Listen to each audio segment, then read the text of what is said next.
Napa Valley is, as we said, the center of California's wine industry, heavily populated and a mecca for honeymooners and wine connoisseurs. And tonight, they're only now beginning to take stock of the damage. And ABC's Neil Karlinski is on that part of the story. Neil, good evening to you. Dan, good evening. This is the hardest hit part of downtown Napa. Take a look. That was a law office up there, and the roof, in fact, is still teetering right now. Underneath, you can see Carpe Diem. That was a restaurant that was heavily damaged. In fact, all the way down the line, this block here, a number of businesses heavily damaged. And officials say it's just lucky that no one was inside when all of this was coming down.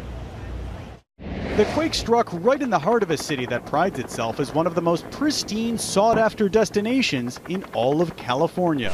There's a place over by the Alegria in the back for the terracottas falling off too. Tourists, some of whom have traveled from overseas to be here, were left out on the streets. It's the common sense side. Please stay away from the buildings that look like they're leaning. The downtown area lined with cherished turn-of-the-century buildings like the Goodman Library. Its bricks falling onto the sidewalk. A nearby department store still trying to assess the damage. They said that was not a priority.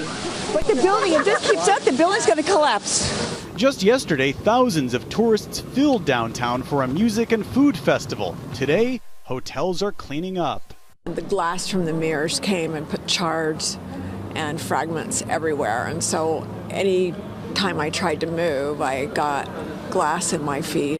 For many, Napa means one thing: wine. By late this morning, pictures began to emerge. Piles of bottles, many several $100s each, tossed around like garbage.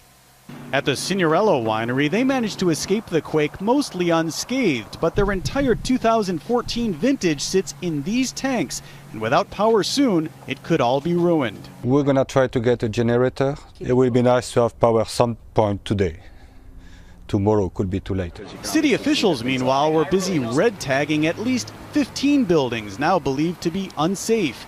They say the impact here could have been so much worse. As bad as it is, if people had been working down here and this had happened during the day, we'd have a different scenario. Life has in some ways already begun to return to normal around here. In fact, just a block from all this, restaurants and businesses are now open. Schools throughout the area, though, will be closed tomorrow as officials inspect those buildings to make sure they're safe. Dan? And as you said, it could have been a lot worse. Neil Karlinski, thank you.